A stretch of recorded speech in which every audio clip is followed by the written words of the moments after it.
Years ago, my dad bought a cemetery when I was in middle school. Throughout high school, I worked for him, doing yard work such as mowing, weeding, and tending to flower beds.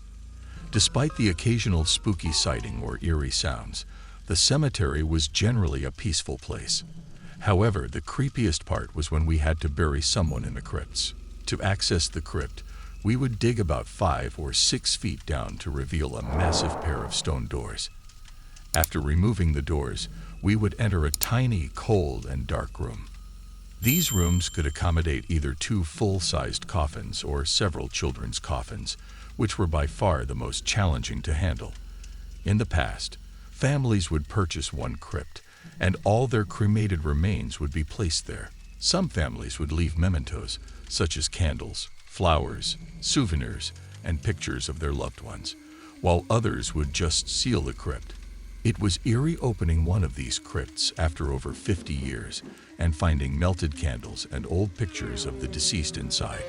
Additionally, after spending enough time locked in a crypt, you would realize that you were surrounded by bodies and that eventually you would join them. During our junior and senior years, my best friend and I earned some money over the summer by working as groundskeepers at the cemetery. We would get paid $5 an hour to edge, trim, and keep the place tidy.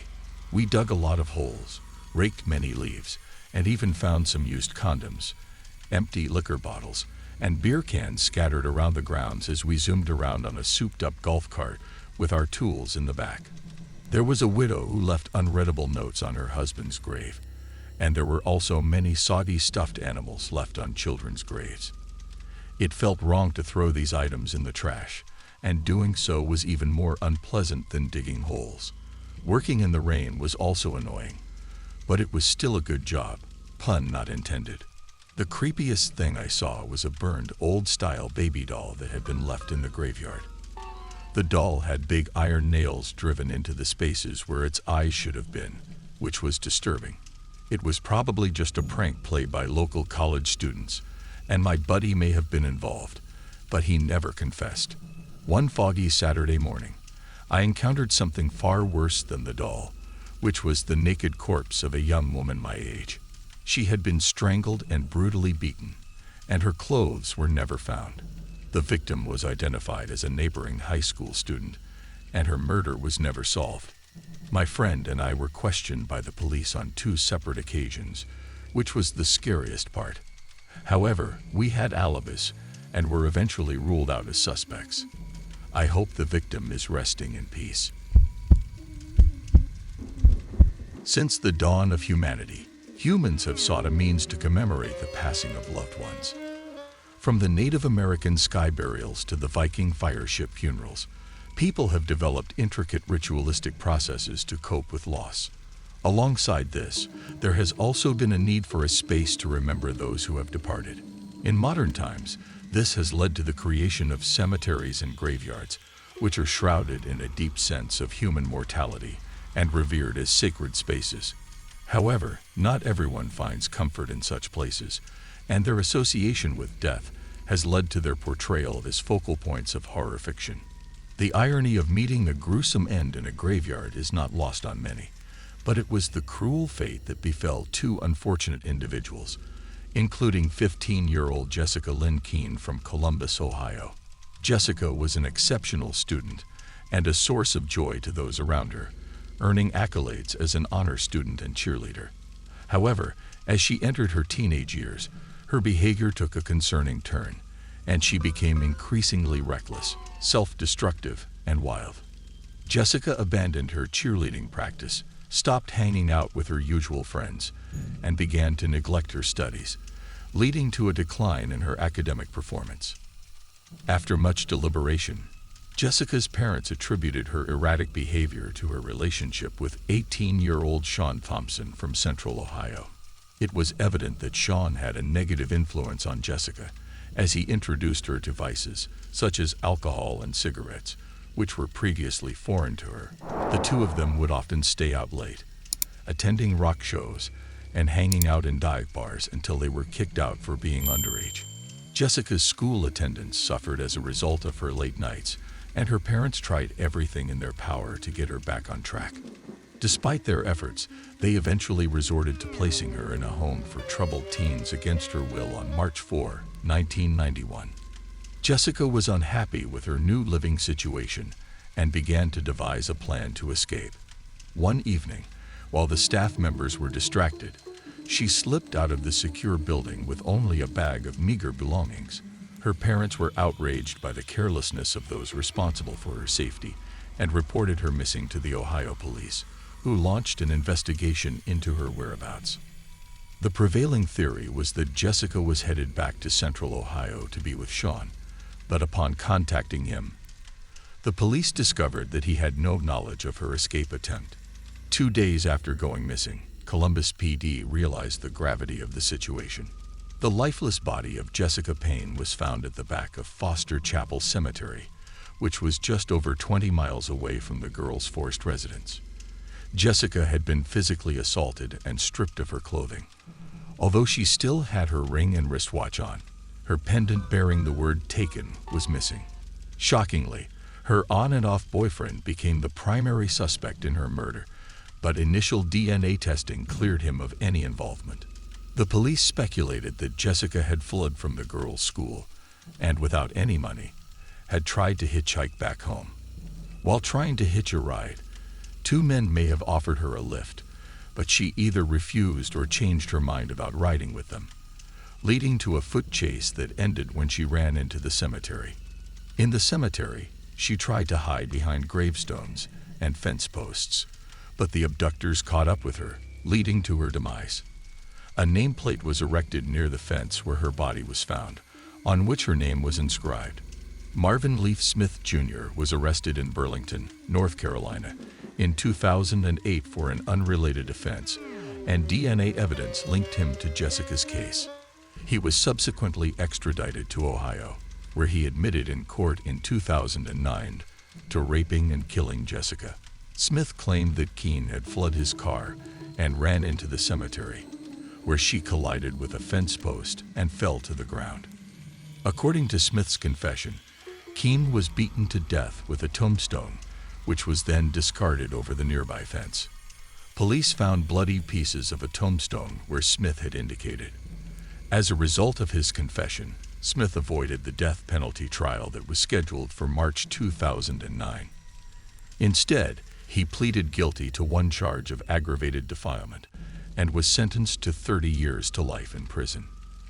It is difficult to fathom the terrifying moments that Jessica Lynn Keene must have experienced, being pursued and killed in a cemetery where death is ever present, only to be bludgeoned to death with an object that represents the finality of life.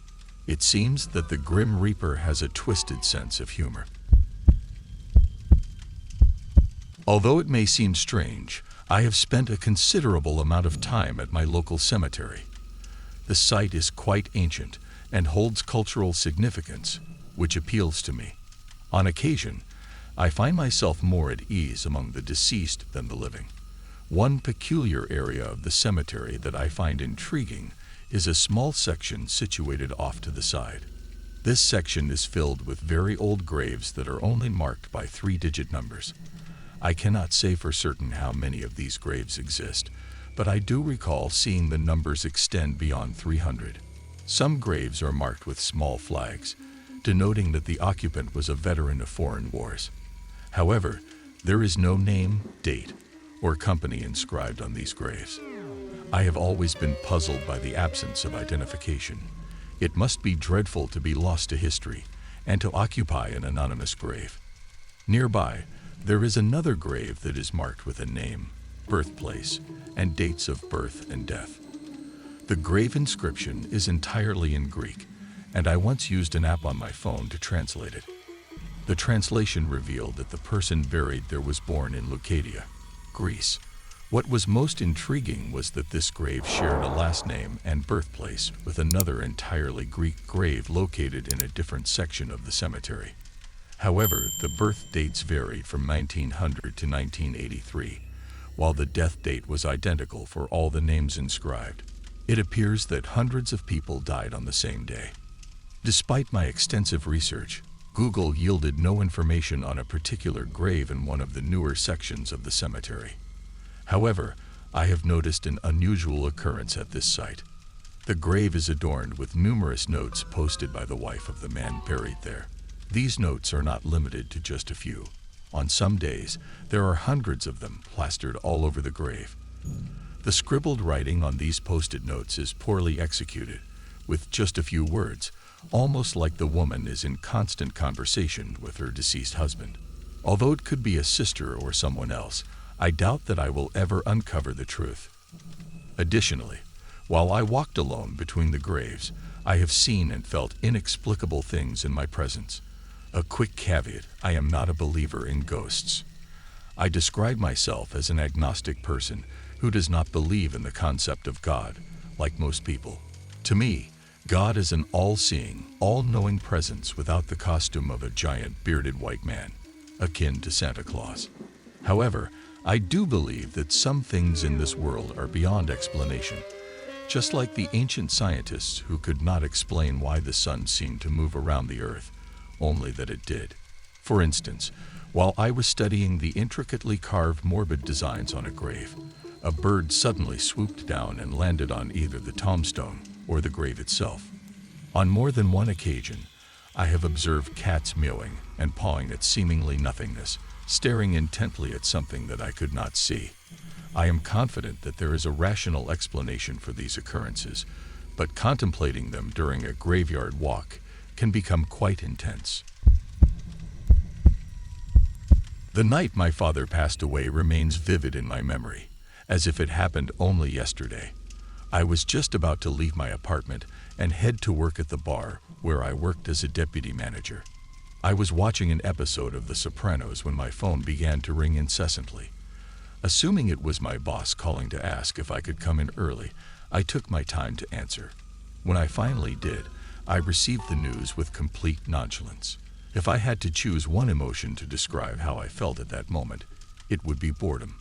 Little did I know that this boredom was about to be replaced by a wave of grief that hit me like a freight train. My father had passed away suddenly and unexpectedly due to a blood clot in his brain. One moment he was healthy and happy, and the next he was pronounced dead on arrival. The funeral was difficult, to say the least. I don't mean to sound insensitive, but it's easier to prepare for the loss of a relative who is elderly or terminally ill. In our case, we didn't have that luxury. We went from 0 to 100 in a matter of seconds. It was as if we had been punched in the gut and left dazed and confused, unable to process the enormity of our loss. Unlike the funerals I had attended in the past, where there was a sense of reluctant acceptance, we were all in a state of shock, unable to come to terms with the suddenness of it all. I'm not one for visiting graves. It may sound callous, but I don't see the point. It's only for the living's comfort, and the dead don't know we're doing it. When I'm gone, I'd like someone to remember me, sure, but I don't want any elaborate rituals or visitations that remind people of their own mortality. Just raise a glass for me, and that will be enough. But when it came to my dad, I had no closure whatsoever. I went against my own beliefs and desperately searched for a sense of connection, anything that would make me feel like he wasn't really gone. The routine of visiting my father's grave had become monotonous, with weekly visits turning into monthly ones. I would drink a can of his favorite beer while talking to him about my life, but it never brought me much solace. However, I noticed that each time I walked away, I was taking small steps in the grief cycle, which was helping me in a small way. So I continued the little ritual in the same way until one day, I saw a strange man near my father's grave. He was dressed entirely in black, with a long coat and a dark umbrella under his arm. I wasn't sure if he was visiting my father's grave or one nearby, but as I approached, he quickly walked away and headed towards one of the cemetery exits. I didn't think much of it, assuming that people are entitled to grieve in privacy. However, as I saw him again and again in the same place, I started to feel uneasy. It happened 3 times in a row, and I knew something strange was going on. So I decided to approach him quietly and figure out what was happening. When I got close, I realized that he was visiting my father's grave, not just one nearby. I didn't recognize him from the funeral, and I was certain that I had never met him before. Although I couldn't see his face, I watched from a distance as he knelt down near the headstone and touched it for a second. My curiosity got the better of me, and I made up my mind to find out the truth behind his visits. I approached the gravesite with caution, making sure to remain unseen as I drew nearer. Suddenly, the man standing by my father's grave noticed me and was visibly taken aback. He quickly turned and began running in the opposite direction, so I had no choice but to chase after him. I couldn't risk losing the chance to speak with him, as I feared I would never get closure about my father's death otherwise. Despite the fact that I was running and shouting after this man in a cemetery, I didn't care about the other visitors who looked at me with shock and disgust. I knew they would do the same thing if they were in my shoes. Finally, I caught up to the man and grabbed his arm, causing him to spin around. It was then that I saw his face, and I was overcome with a feeling of nausea. It was my father's face, identical in every way, but with minor differences in his posture and body language that I couldn't quite put my finger on. When he spoke, I was left dumbfounded.